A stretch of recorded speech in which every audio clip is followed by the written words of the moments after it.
12시 많은 참여 바랍니다.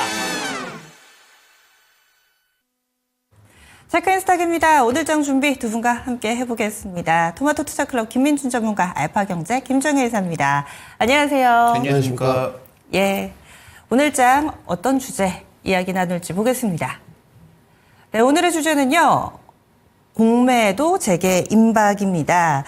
많이들 또 3월 내내 얘기를 좀 했으니까요. 이제 드디어 임박한 상황입니다. 다음 주 월요일부터 재개가 되는데, 그렇다면 어떻게 적응을 해 나갈 것인가, 시장은 어떻게 반응을 하게 될 것인가, 이에 대한 얘기 해보도록 하겠습니다.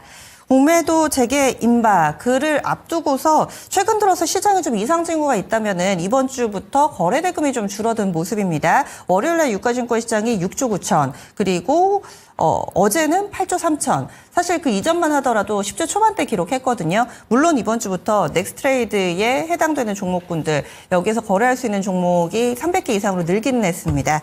이런 부분들을 감안해 보더라도 좀 거래 대금이 줄었다라는 것은 사실일 텐데요. 이것이 의미하는 바 뭐라고 보시는지 김민주 전문가님 알려주세요.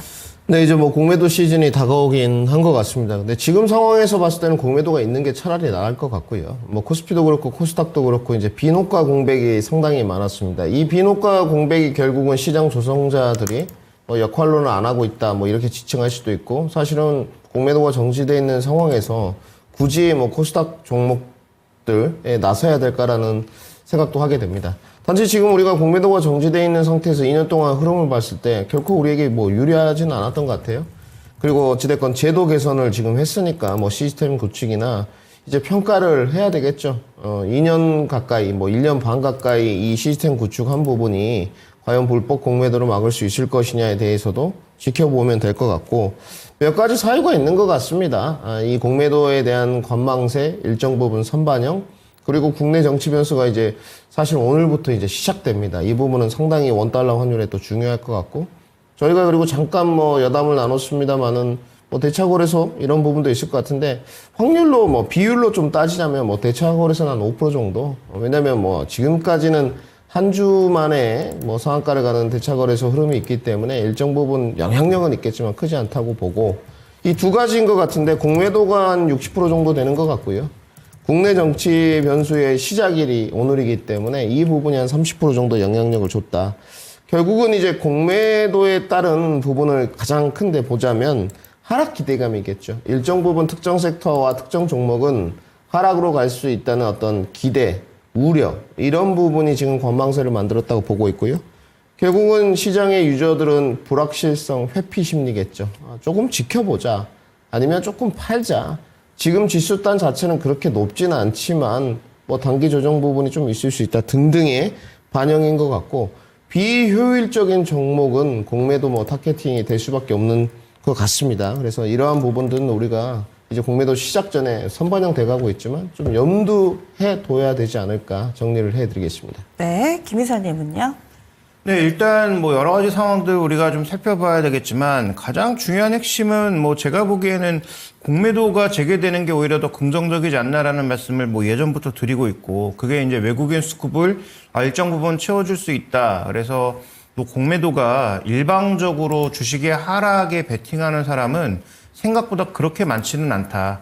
여러 가지 포지션 내에서 공매도도 하나의 포지션 플레이로서 이루어지는 부분이 있기 때문에, 오히려가 이제 공매도가 뭐 재개되는 것 자체는 저는 일단 나쁘지 않다라고 판단하고 있고, 최근에 이제 뭐 대체거래소가 생기면서 대체거래소의 거래 증가로 인한, 어제도 일정 부분 그 이슈가 있었던 종목들, 뭐 현대차를 포함한 이슈가 있었던 종목군들은 오히려 이제 장 전에 많이 매매가 된 것으로 보여요. 그러면서 거래가 떨어지는 부분이 있고, 이게 종목이 이제 800개로 늘어나면 아마 더 대체 거래 쪽에서의 거래가 증가할 수 있기 때문에.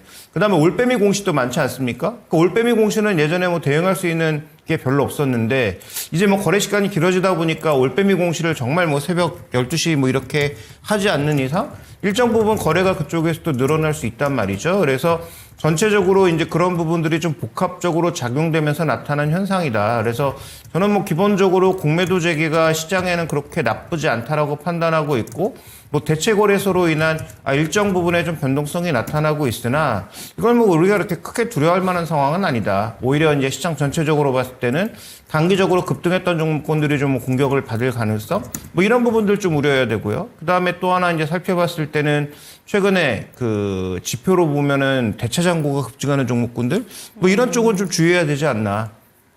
근데 지금 대차 잔고가 증가하고 있는 쪽도 보면 많이 오른 종목군들이 좀 중점적으로 나타나고 있는 것 같습니다. 뭐 조선방산에도 일부 그런 종목군들이 좀 꼽히고 있는 것 같고요. 그다음에 뭐 전혀 오르지 않았는데 뭐 2차전지 쪽도 좀 꼽히고 있는 그런 양상이어서 이렇게 대차 잔고가 증가하고 있는 종목군들은 뭐 약간의 위험성이 있을 수 있겠습니다만 이게 또 뭐 추세 결정 요인은 아니라고 판단하고 있다라는 점에서 뭐 저는 공매도는 예전부터 언급드렸지만 그렇게 뭐 크게 걱정할 만한 요소는 아니고 단기 급등주에 대한 주의 정도가 필요하다고 보고 있습니다.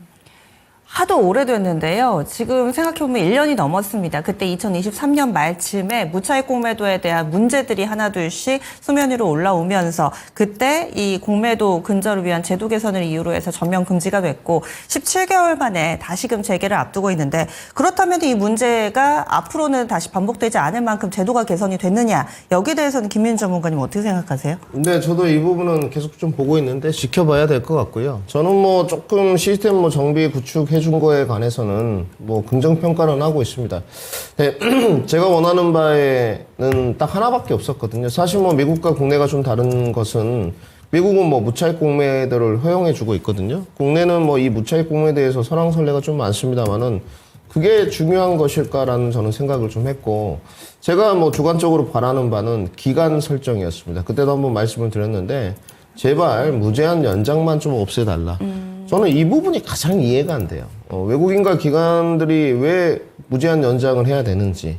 사실은 우리가 뭐 무차입을 하든 뭘 하든 어느 정도 그 공매도의 쇼커버링의 날짜나 시간을 좀 기간을 알 수 있다면 상당히 좀 우호적이지 않겠습니까? 그러니까 이게 저는 그들의 아픈 손가락 핵심이라고 봐요. 이걸 밝혀주면 우리가 불리하다. 그러니까 저는 무차익 공매도보다도 무제한 연장 기한을 늘려주는 거, 무제한으로 이 부분이 뭐 제도 개선이 됐으면 좋은데 이거 안 됐죠. 네. 그래서 저는 그렇게 크게 기대를 하고 있지는 않고요. 뭐 긍정 평가를 하고 있습니다만은 그렇기 때문에 이제 제가 뭐 우스갯소리로 달고 다니는 말인데 공매도가 뭐 들어와서 뭐 종목이 일정 부분 떨어졌을 때 전문가들에게 뭔가 이야기 자체를 꺼내지 마라. 창피한 거다 그런 부분은. 왜냐하면 저희 전문가가 어떻게 할 수 없는 부분입니다. 그 공매도 자체가. 그리고 이제 세워라 내워라 이제 뭐 쇼커버링이 공매도가 들어왔으면 들어올 수밖에 없는 구조니까 기다려야 되는 부분인데 결국은 이거는 해소가 안 됐다 이렇게 좀 평가를 해야 될 것 같고 그 다음에 이제 두 번째 뭐 시스템 구축 이야기가 계속 나와요. 봐야죠. 얼마만큼 정말 현실성 있게 그들에게 했는지 단지 이런 과태료 부분이겠죠. 과징금 부분에 대한 부분도 과연 그들이 이 불법 공매도를 멈출 것이냐 1억 원 수준이에요. 지금 뭐 불법 공매도 하고 1억 원 정도 과징금 맞지하라는 뭐 그런 스탠스를 설마 취하겠습니까? 긍정적으로 생각합니다. 속마음을 알 리가 없지만 지금 비율도 맞지 않죠. 그래서 저는 효과가 제한적일 거라고 좀 판단하고 있고요. 뭐 단지 지금까지 해왔던 여러 가지 노력들을 우리가 폄하할 필요는 없지 않습니까? 지켜봐야 되는 쪽이기 때문에 네. 아쉬운 부분이 있다고 좀 말씀을 드려야 될 것 같고 단지 지금의 공매도가 시작되는 건 아까도 말씀드렸지만 우리 김종현 이사님하고 의견이 같은 게 지금 공매도가 정지되고 나서 효과를 전혀 못 봤어요. 지수 못 갔죠. 종목들 사실 그 공매도의 정지 사태가 2차 전지에서 촉발됐거든요. 그때도 제가 왜 2차 전지만 공매도가 정지돼야 되느냐 이런 이야기를 했는데 전체 섹터가 정지가 됐어요. 그런데 손해가 막심했죠. 지수는 거꾸로 내려가고 비노가고 공백이 있고 오히려 종목은 못 가는. 이제 상황을 봐야죠. 그래서 네. 아쉬운 부분도 좀 피력을 했는데 우리가 지금은 네. 지켜보는 게 맞지 않겠느냐 이렇게 정리를 해야 될 것 같습니다. 그때 공매도 전면 금지될 때 즈음에 제가 당시에 게시판 상황이 좀 생생하게 기억이 나는 게 시청자 여러분들께서도 공매도가 금지가 돼야지 뭔가 좀 지수도 오르고 우리도 좀 숨통이 트이지 않을까 이런 기대들을 많이 했는데 말씀해 주신 것처럼 사실 공매도 금지돼도 시장이 크게 좀 달라지지 않은 상황이었습니다. 따라서 최근 들어서는 또 공매도를 바라보는 시선이 바뀌는 게 빨리 공매도가 재개가 돼야 외국인들이 돌아오지 않을까 이렇게 또 목소리를 내는 분들이 많으시던데 여기에 대해서 공매도 재개되면 외국인들 돌아올까요? 김 이사님 의견 어떠세요? 네, 이미 돌아오고 있고요. 돌아온다라고 봅니다. 뭐 그런데 뭐 돌아온다고 해서 갑자기 뭐 몇십 조가 들어오고 이런 일은 없죠. 그런 일은 없는데 일단 이 공매도가 있는 게 왜 시장에 도움이 되는지는 뭐 거래 증가 요인도 있고 뭐 가격 발견 요인도 여러 가지가 있지만 우리 시장에 이제 상품들이 많아지지 않았습니까? 뭐 지수 레버리지 상품도 많아졌고 그다음에 개별 업종을 추적하는 그런 ETF들이 굉장히 늘어났다는 거죠. 근데 이제 그런 것들을 매매하는 과정에서 뭐 2배, 3배 레버리지를 포함한 다양한 옵션들이 결합된 이런 것들을 운영하기 위해선 현물을 확보해야 되기도 하지만 현물을 안 갖고 있는 입장에서 해당 종목군들을 공매도 포지션을 가지고 있어야 포지션의 어떤 수익률을 방어할 수 있는 다양한 전략들이 생기거든요. 그러니까 여러 번 말씀드렸지만 헤지 펀드는 절대 수익률, 그러니까 시장이 내리든 오르든 항상 플러스 수익률을 내는 걸 요구하는 게 헤지 펀드고 그 다음에 또 하나 외국인들의 투자 전략도 위험을 줄이는 게 핵심 포인트이기 때문에 이들은 예를 들어서 뭐 한 종목 사서 100% 내자 이런 전략으로 가는 외국인들 별로 없습니다. 물론 그런 공격적인 투자하는 외국인들도 있겠지만 그런 외국인들보다는 대부분 외국인들은 안정적으로 이익을 내는 그런 방향으로 흘러가고 있다는 거죠. 근데 그런 외국인들에게 공매도를 막아놓으면 시장에 대응할 수 있는 역할이 줄어드니까 한국 시장은 그동안 스스로 매력이 없던 부분도 있었고 그런 이 거래가 되지 않으면서 상대적으로 이제 물량이 빠져버리는 양상이었기 때문에 저는 뭐 외국인들은 뭐 분명히 돌아온다. 대형주 위주로는 꽤 돌아온다라고 봐야 될 것 같고 그 다음에 이제 공매도가 존재하면 무조건 빠진다라고 생각하지만 공매도가 실패했을 경우에는 오히려 환매수가 강하게 들어오면서 더 급등하는 양상도 벌어지잖아요. 그게 뭐 좋고 나쁘고를 떠나서 그런 여러 가지 상황들이 있기 때문에 저는 이제 공매도가 재개되면 외국인들의 상당수가 들어올 가능성이 있다라고 보고 있고 네. 다만 그게 뭐 10조 단위 뭐 이렇게 돌아오면서 뭐 시장을 업그레이드 해준다라기보다는 꽤 많은 거래로 인해서 오히려 좀 어이없는 변동성, 뭐 대형주가 막 하루에 10% 오르고 10% 내리는 그런 변동성은 좀 줄여질 가능성이 높다. 이렇게 좀 보고 있습니다. 네. 그렇다면은 이제 가장 궁금해하실 투자 전략입니다. 어떻게 해야 되느냐. 그래서 보면은 지난 3달 전에 비해서 이 대차잔고가 원래 12월쯤에 46조였대요. 그런데 이 3달 만에 10조나 늘어서 지금 56조가량이 되고 있다고 합니다. 그래서 뭐 매체 보도도 보면은 대차잔고 리스트 이렇게 쫙 나오고 뭐 이런 분석들이 많던데 이 공매도 재개되면은 어떤 종목이 수혜를 보고 어떤 종목이 피해를 볼지 어떻게 활용을 해야 될지 투자 전략 어떻게 세우고 계세요, 전문가님? 공매도 이렇게 보면서 뭐 주식 시장 대비해서 한 17년 정도? 이제 50 가까이 돼가니까. 근데 뭐 공매도를 본격적으로 본 거는 저는 한 7, 8년? 뭐 예전에 가치주 할 때는 공매도 잘 안 봤습니다. 저는 좀 그 주식 전문가하면서 위기가 있었던 게 그리스 사태 있었을 때 2015년경. 픽스 그때. 네. 예. 뭐 그때는 뭐 상한가가 여러분들 15%였었습니다. 벌써 10년 전 이야기인데 그때 성장주로 넘어가는 흐름이 약간 있었어요. 조금 고뇌가 있었죠. 왜냐하면 밸류를 보고 이런 공매도 정도를 보는데 성장주에 대한 프리미엄을 달라고 하니 어불성설이었던 겁니다. 제 입장에서는. 물론 그 곡절을 한 1년 정도 이제 거치고 나서 성장주에 대한 프리미엄을 또 받아들이기 시작하면서 성장주와 가치주가 자리 잡았는데 이렇게 자리 잡으면서 이제 공매도 이슈가 상당히 좀 불거져 나왔거든요. 왜냐하면 성장주의 이제 고밸류의 타당성을 부여하지 못하니까 공매도를 친단 말이죠. 그러면 지금의 뭐 언론의 기자분들이 보고하는 뭐 여러 가지 대차잔고의 급증 이런 종목들이 있는데 대차잔고가 급증한다고 해서 공매도가 바로 시작되거나 공매도로 이어지지도 않습니다. 그러니까 이 전문가로서의 고뇌가 대차잔고가 늘어났네? 공매도 곧 들어올 것 같은데 주가 더 올라가요. 그러니까 지들 뭐 이런 표현이 그렇지만 지들 마음대로 해요. 네, 이런 부분은 사실상 저는 좀 나쁘다고 보고 있는데 이제 뭐 전략으로 따지면 3가지겠죠, 결국은. 지금 뭐 거래대금이 감소했다는 부분은 결국은 관망하는 하나의 세력도 있다는 거 분명할 것 같고 그 다음에 이제 해지 전략을 펴는 쪽이 또 좀 있겠죠. 공매도가 시작되고 일정 부분 선반영되겠지만 나는 좀 고밸류를 피하면서 해지 전략을 펼치겠다. 그럼 3번째는 이제 포트 아예 재정비를 하는 쪽이 있을 것 같습니다. 뭐 일정 부분 가지고 있었던 보유자 영역분들도 차익 실현을 좀 한다든지 그리고 좀 밑에 있었던 주가들이 좀 싼 저밸류들을 좀 줍는다든지 이런 포트 정비까지 3가지 전략이 있을 것 같은데 불안한 것은 이제 단기 테마 부분이겠죠. 단기 테마 뭐 양자 뭐 이런 것들이 있지 않습니까? 이런 부분들 뭐 특히 이제 단기 테마 쪽에서 실적이 없었던 부분 근데 향후의 지속성에 관해서 의심이 가는 파트들 저는 뭐 대표적으로 로봇도 있다고 보거든요. 뭐 실적 전혀 없죠. 적자고 이런 단기 테마, 그 다음에 재무가 불안한 쪽이 있어요. 기본적 분석상 재무가 불안한 쪽들. 지금 뭐 또 시장의 가장 핫한 이슈가 뭡니까? 유상증자 이슈지 않습니까? 뭐 상법이 쏘아 올린 공. 그래서 이 두 가지. 그 다음에 이제 고평가 종목에 대한 점검이에요. 이제 이 부분인데 참 이 성장주 시대가 이제 2016년, 17년부터 도래하면서 그 고평가 종목에 대한 프리미엄이 어느 정도 선일 것이냐. 지극히 주관적이고 존중을 해야 되는 부분은 맞는데 어찌됐건 이 특정 섹터에 관해서 고평가이다. 실적 대비 너무 높다. 실적이 아예 없다 등등 이런 종목들은 타겟팅이 될 수밖에 없는 것 같고요. 결국은 그러면 우리 이제 시청자분들은 실적 안정주를 찾거나 실적이 안 좋았던 종목들이 턴될 수 있거나 조금 더 확인이 되고 있는 쪽, 강하게 기관 쪽에서 증권사 내지는 이런 데서 가이던스를 제시하는 쪽. 올해 100억 작년에 100억 벌었는데 올해 한 600억 법니다. 이런 쪽들은 분명히 리레이팅이 되거든요. 이런 쪽. 그 다음에 아까 말씀드렸던 포트 재정비 하시는 분들 중에 이제 저 PER, 저퍼 종목 위주로 찾아가시는 분들이 좀 있어요. 이런 분들. 그리고 이제 다른 한쪽 마지막으로 좀 말씀드리면 공매도가 일정 부분 선반영된 종목들이 있겠죠.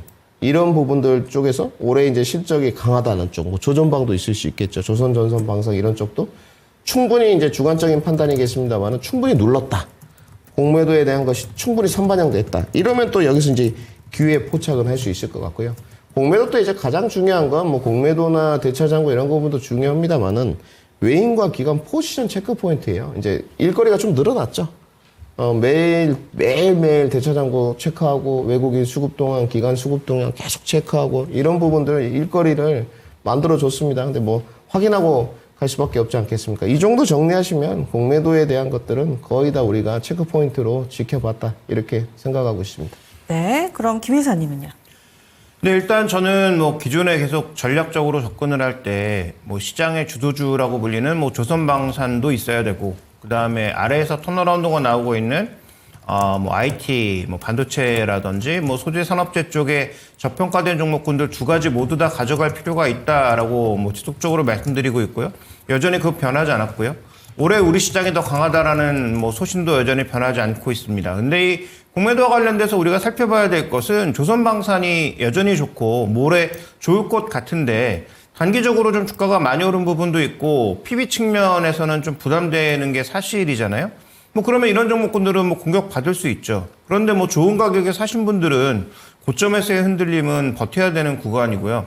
신규 매수를 전혀 하지 않았던 이쪽은 아예 없던 그런 분들은 저는 조선방산이 추가적인 가격 조정이 합리적 수준에서 이루어진다면 오히려 담을 때다. 올해 조선방산의 실적이 꺾일 만한 요소가 크지 않기 때문에 그동안 가격이 너무 높았을 때는 신규 관점에서 말씀드리기 어려웠지만 지금 고점 대비해서 한 7, 8, 10% 이상 빠진 종목군들도 있더라고요. 그래서 이런 종목이 추가 하락을 만약에 3월 31일 즈음에서 보인다면 4월 넘어가서 조금 더 보일 수도 있죠. 그러면 안 사셨던 분들은 오히려 산 기회가 될 것이다라고 판단하고 있고요. 그다음에 지금 바닥에서 올라오고 있는 PB 한 0.3배, 4배 내외 이런 종목군들은 일단 기본적으로 공격 대상이 아닙니다. 그다음에 최근 들어서는 약간의 이익 증가도 견인하면서 올라오고 있는 상황이기 때문에 이런 종목군들은 신규 매수 관점도 여전히 유효하고 보유하고 계신 분들의 입장에서도 공매도가 재개된다고 해서 큰 우려가 나타나지 않는 그런 상황으로 좀 보여요. 그래서 기존에 이제 두 가지 섹터를 가져가는 건 맞고 이제 신규 매수의 관점에서 보면 아마도 이제 조선방산 같은 종목군들이 정말로 공매도 위험으로 좀 주가가 더 떨어진다면 저는 그때는 매력적인 매수의 기회가 될 것이다. 이렇게 좀 보고 있습니다. 네, 그래서 여기서 좀 답이 나왔습니다.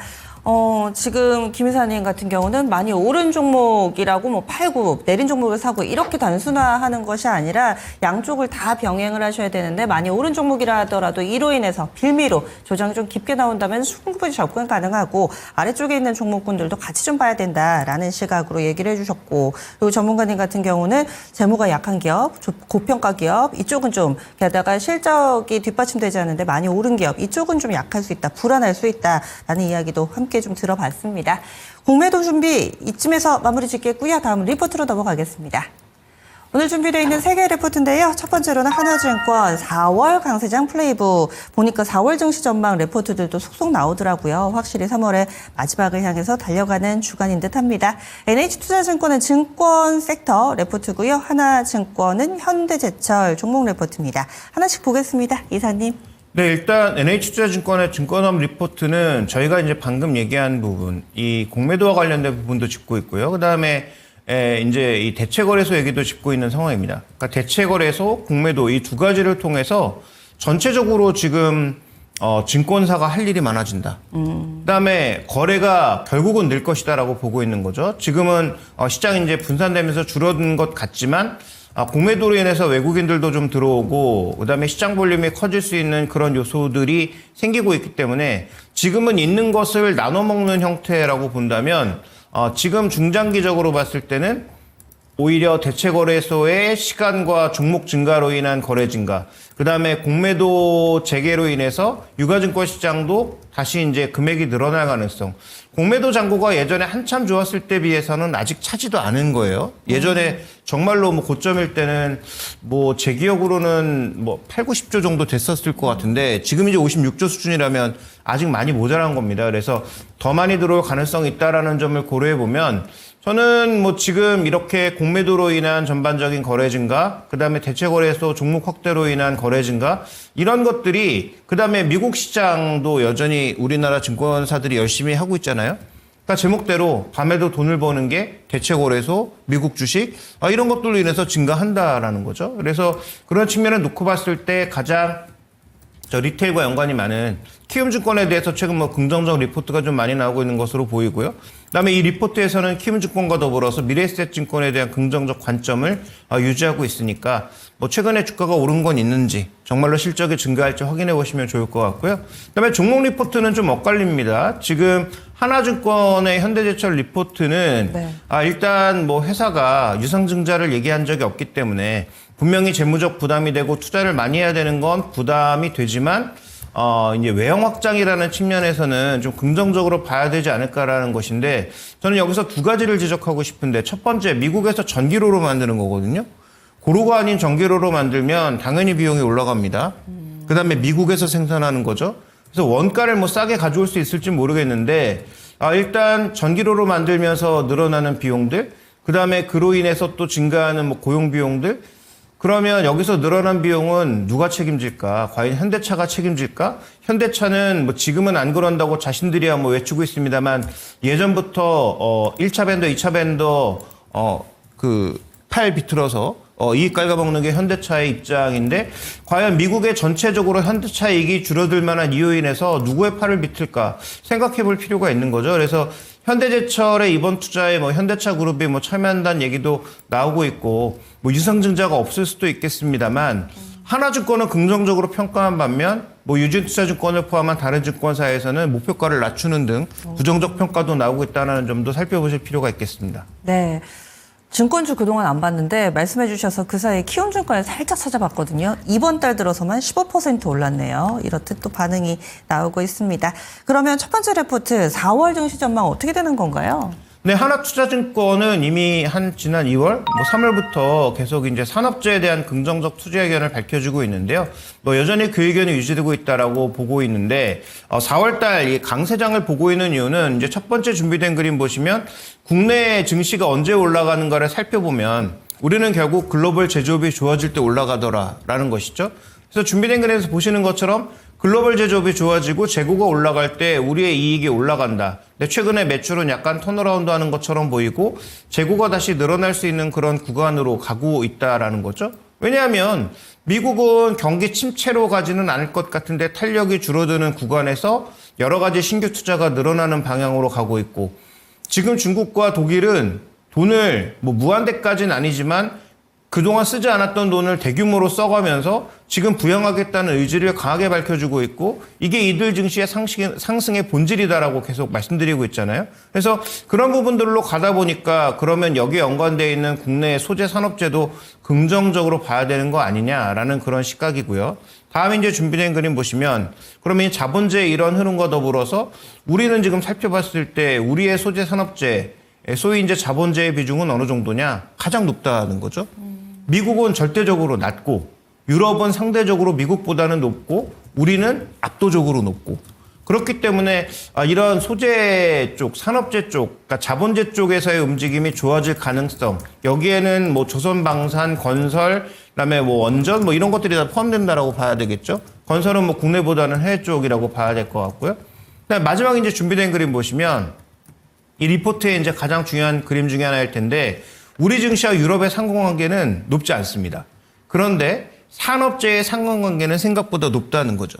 근데 최근에 유럽의 자본재 이쪽이 움직이고 있다는 거잖아요. 그래서 상관관계가 높은 국내 주식들에 대해서 또 봐야 된다라는 그런 의견인데 저는 뭐 이견에 한 70% 정도 공감하면서 하나의 플러스.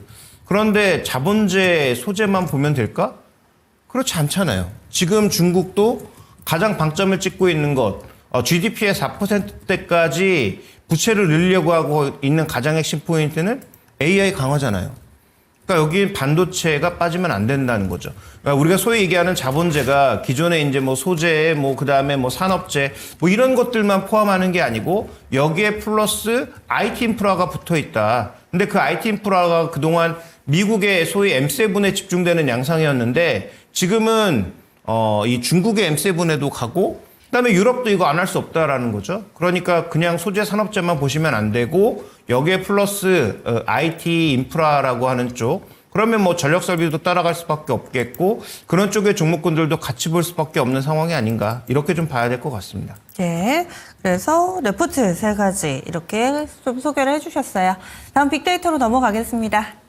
오늘 준비되어 있는 레포트, 빅데이터는요, 그동안에는 IT에 상당히 좀 포커스를 맞춰주셨는데, 오늘은 살짝 방향이 우신 시스템 자동차 쪽으로 와 있습니다. 이 종목은 어떤 데이터들 나왔나요? 네, 뭐 여러 가지 오늘 좀 포착이 되더라고요. 아무래도 눌림목이 좀 들어가 있고 공매도에 따라서 뭐 거래대금 좀 감소되니까 이 조정 구간에 여러 가지가 좀 포착됐던 것 같습니다. 그 중에서도 뭐 전에 좀 자동차가 괜찮았죠. 그 안에서 여러 가지 이제 살펴보다가 좀 무겁지도 않고 가볍지도 않고 실적 기반이 좀 있으면서 좀 탄력성이 있고 그리고 너무 또 이제 캐캐묵은 내연기관차 색채만 있으면 또 좀 안 좋습니다. 못 가기 때문에 우신 시스템이 선정을 했고요. 일단 우신 시스템에 관해서 간단하게 말씀드리면 일단은 뭐 정통 내연기관차 맞습니다. 부품 업체고 단지 2차 전지의 색채도 또 갖고 있어요. 올해 지금 실적이 나쁘지 않았다는 부분. 기술적으로 좀 보시겠습니다. 상당히 뭐 좀 잘 만들어진 차트 모습이에요. 뭐 어제 맞춰서 거래량도 조금 더 움직인 모습. 아직까지는 역별되어 있는 상태인데 전일 상승분을 좀 보니까 딱 변곡점까지 올라갔거든요. 6,700원. 11.67%까지 상승을 딱 했습니다. 그러니까 뭐 현대차가 좀 끌어주면서 중소형 종목들 움직일 때 안 움직이지 않고 같이 움직였고 현대차가 조금 상승분을 반납한 모습이거든요. 마감은 양봉 마감됐고 어느 정도 바닥 다지기는 끝나지 않았나 생각이 들고 단지 저희가 이제 뭐 길게 끌고 가는 쪽 또 단기 매매하는 쪽 매매도 단기 매매, 수익 매매, 포지션 매매 여러 가지 형태가 있는데 이런 우신 시스템 쪽은 뭐 단기 매매 쪽이 좀 어울리지 않겠나 뭐 2, 3개월 정도 이렇게 보시면 될 것 같습니다. 빅데이터에 복잡된 가격은 오늘도 흐름이 나쁘지 않을 것 같고 트럼프가 또 전일 미국에서 뭐 캐나다, 멕시코에 발전된 관세 정책 이야기를 했어요. 저는 뭐 발전된 관세 정책이라고 이야기를 좀 해야 될 것 같은데 뭐 자동차 쪽에 이렇게 되면 뭐 영향력은 좀 제한적이지 않겠습니까? 물론 자고 일어나서 또 트럼프 대통령 마음이 또 바뀔 수 있어요, 여러분들. 우리 트럼프 대통령이 벌써 46년생이기 때문에 뭐 저희 해방 때 사람이에요. 해방 때 사람. 그렇기 때문에 그 부분은 좀 염두를 해두시고 단지 자, 그러면 그 관세 정책에 트럼프의 대통령이 마음이 변한다 한들 지금 가격 구간에서 손실률 그리고 기대 수익률 비교를 해봤을 때 어디가 더 클 것이냐. 기대 수익률이 더 높다. 이렇게 보시면 될 것 같습니다. 매수 추천가는 뭐 이 가격 뭐 6,300원에서 레인지 범위 6,100원 정도 사시면 아날로그적인 분석으로도 비슷하게 느껴지실 거고요. 목표가는 일단 1차적으로만 좀 드려봤습니다. 7,000원에서 7,300원 정도. 손절가는 또 짧게 5,700원. 목표가 도달 확률은 자동차라서 그런지 최근에 막 반도체 파트들이 60%가 다 넘어가던데 58% 정도입니다. 그렇게 높지 않아요. 58%가 여러분들 중심이 50이기 때문에 목표가 도달 확률이 50이면 추천 못 나갑니다. 반반이기 때문에 뭐 홀짝 게임도 아니고 50 이상이 돼야 나갈 수 있다는 부분. 상승 확률도 비슷하게 상승 확률은 주가가 단 1%라도 오를 가능성 58%로 제기됐고 기대 수익률과 손익비는 참 좋습니다. 2대1만 돼도 손익비가 좋은데 기대 수익률 부분은 최고치가 21%, 뭐 기대 손실률은 6.9%로 잡혔다. 이렇게 보시면 될 것 같습니다. 오늘 그래서 빅데이터 종목은 오신 시스템 제시를 해주셨어요. 이 종목 자동차 쪽으로 최근에 시장에 관심이 좀 맞춰지고 있는데요. 매수 추천 가격이 6,300원에서 6,100원 사이로 제시를 해드립니다. 목표 주가는 7,000원에서 7,300원이고요. 여기에다가 또 빅데이터 오랜만에 또 데이터 구체적으로 주셨는데 목표가 도달 확률 거의 60%에 육박하는 수준으로 나오고 있습니다. 손절 라인 5,700원 이렇게 설정이 됐네요. 지금까지 체크인스탁이었습니다.